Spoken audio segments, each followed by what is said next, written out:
Hey, are you trying to find out what the pros and cons of Rosemount, Minnesota are? Are you wondering why I'm wearing my outdoor portable mic inside? All those answers and more wait for you inside this video. Take a look.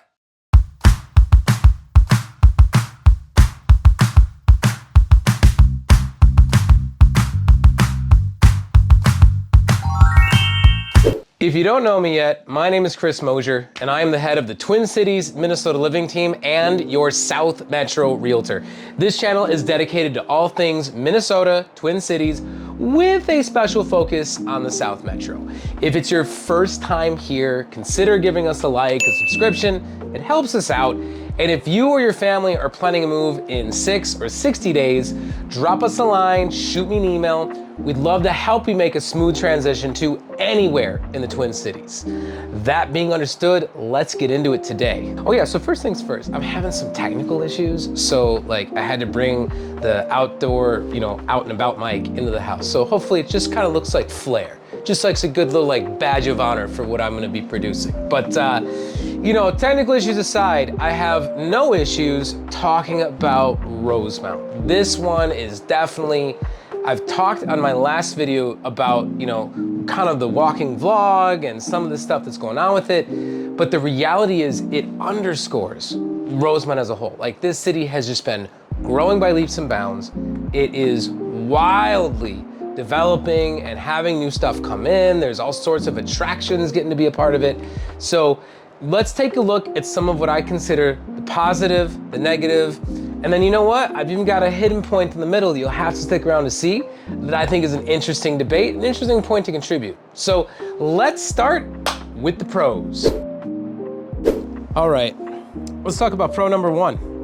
This is a rapidly developing city. As I've kind of said before at the beginning of this video, as I said in my other videos about Rosemount, I personally believe it to be the fastest growing city in the entire South Metro and one of the fastest growing cities in all of Minnesota.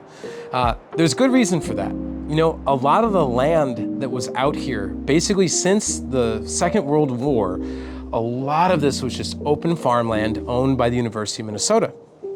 They always had a plan to develop it. They always had a plan to sell it off. But in the last few years, a lot of those approvals came into place to allow for new construction. You couple that with developments like Amber Fields, where they've been just putting together single family homes, 2 stories, 1 stories, and really building, communities around the developments itself. Even here in Greystone Park, this is an area that was set up largely in the middle of what became a development about 6-7 years ago that now is an autonomous part of the actual neighborhood itself. So you're seeing a lot of that. And I think another big reason is because it's so largely been underdeveloped for so long.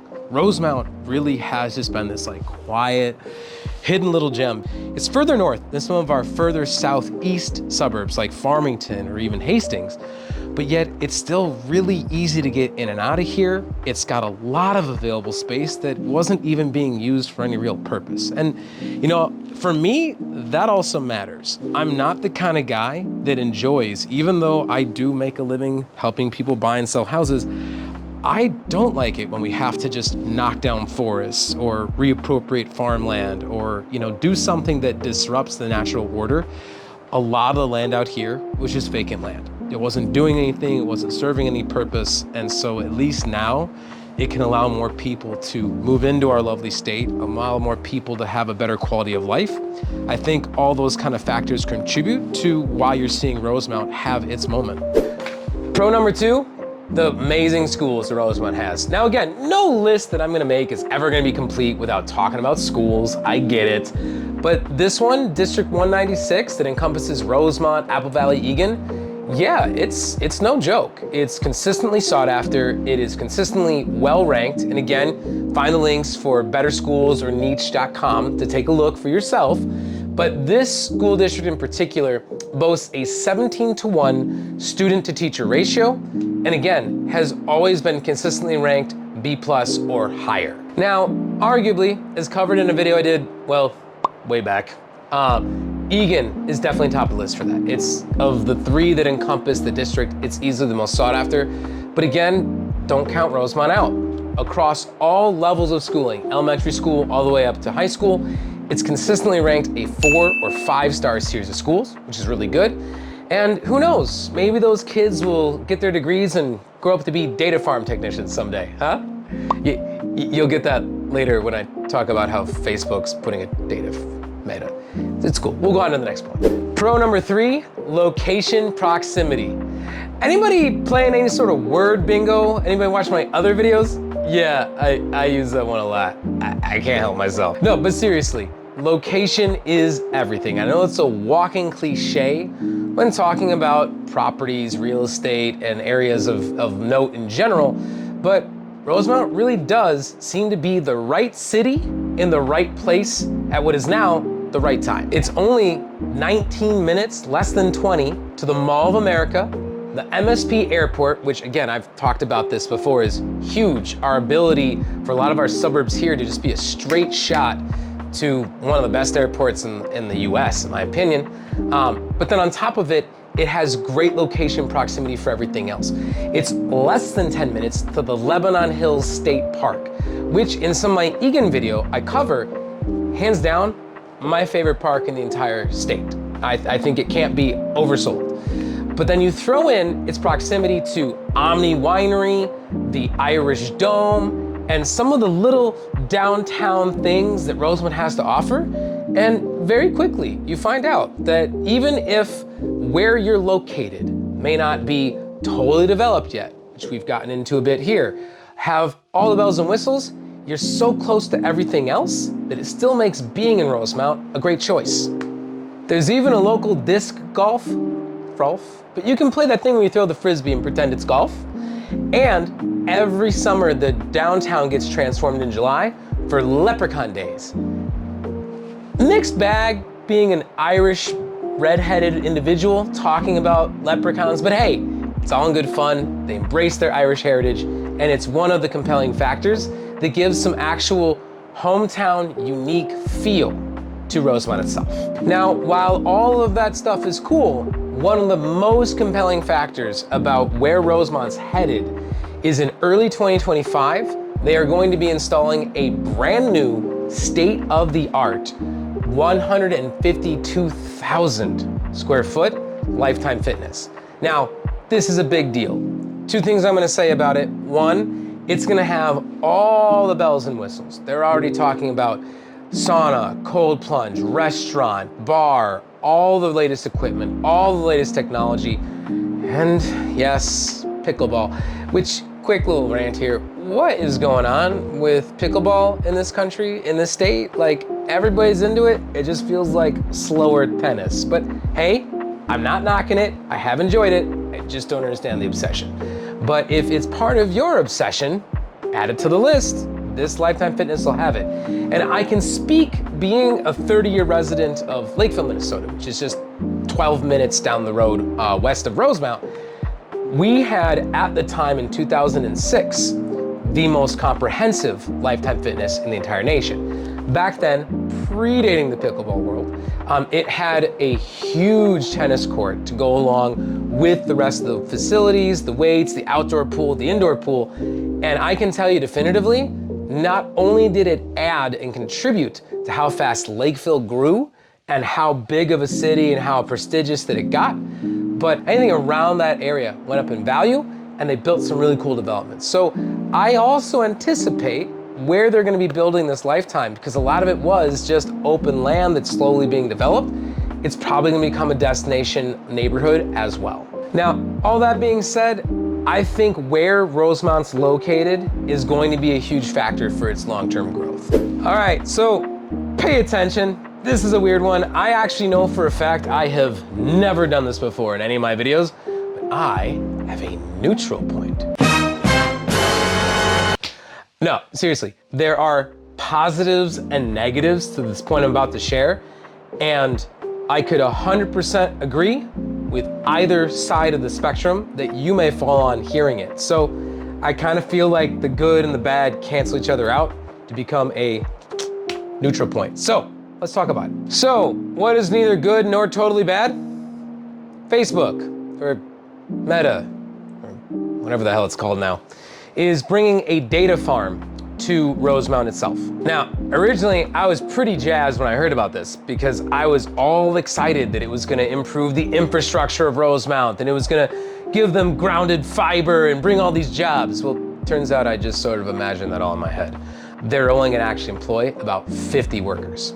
So, turns out it's literally just a data farm. It's a server farm that uploads things to the cloud, gives them a local hub for storage. But on the other hand, it is gonna employ 1,000 construction workers in the process. So again, that's money poured back into the city. You'd think with all the bad press that Facebook has had in the last couple of years, you know, anything that maybe even slightly makes it better is gonna help them. But yeah, I could see you liking or hating this. And I agree with both sides, hence why I call it neutral. That being understood, I am hoping that their presence as a business will encourage other corporations, other businesses to keep investing in Rosemount, will help to make it have more of an infrastructure hub and further increase what they have in the coming years. But again, for now, we arrive at zero. Well, now that we have that little neutral palate cleanser in the middle, let's get into the negatives. Con number one, nightlife and restaurants. Now I get it, you watch my videos, this isn't the first time I've made this observation, but the reality is, kind of across the burbs,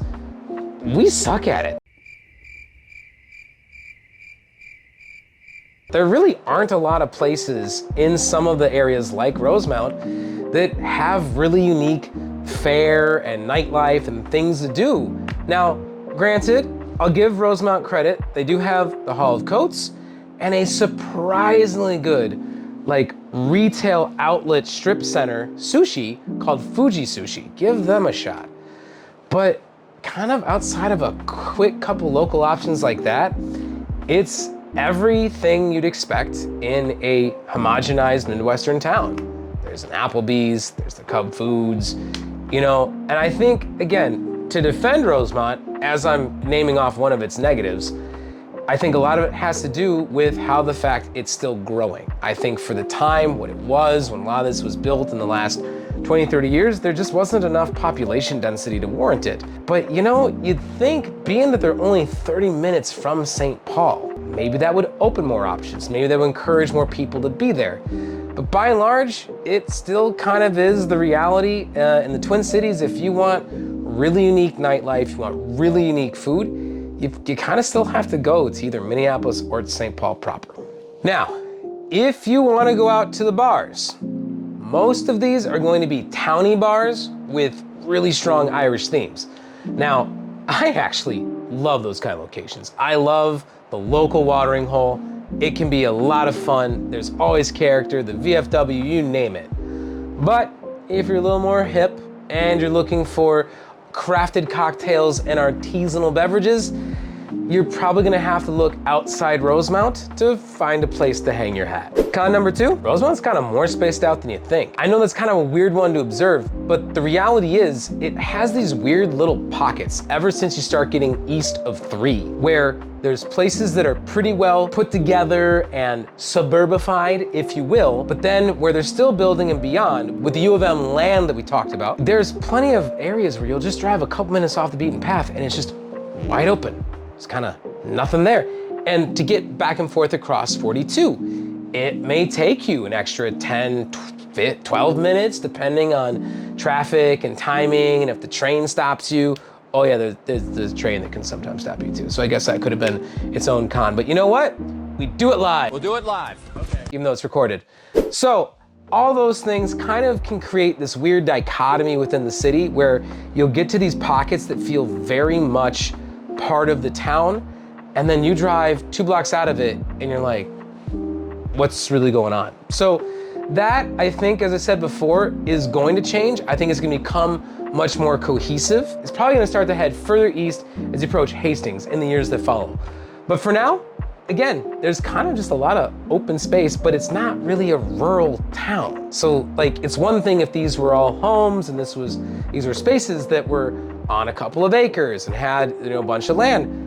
Those exist, but that's also not really the vibe of the city. So again, it's kind of in flux in that regard. Now, to that point, if you can wait it out, if you can see where the growth in the city is headed, and you're willing to be patient and allow that to happen, as I've stated in some of the pros, dollar per square foot, especially compared to their neighbors of Eagan, Apple Valley, Lakeville, even somewhat of Farmington, you can get a bigger house, more land, updated, better dollar per square foot by far. But if you're looking for something that's maybe more put together, more finalized, ready to go, you know what? You're probably better off going another 10 minutes north and just checking out Eagan. All right, guys, there you have it. Never a dull moment. Those are the pros and cons of Rosemount. I hope you enjoyed it because I always enjoy putting these together. As always though, let me know what you think in the comments. Let me know if you have any questions or think there's something I should cover about a different city. We are going, knock on wood, going to get consistent with putting these out now because I really want to make sure I educate you guys what's going on. You know, as of the making of this, it's early 2024, so it's going to be important to kind of see where the landscape of all this takes us in the coming year. But if you have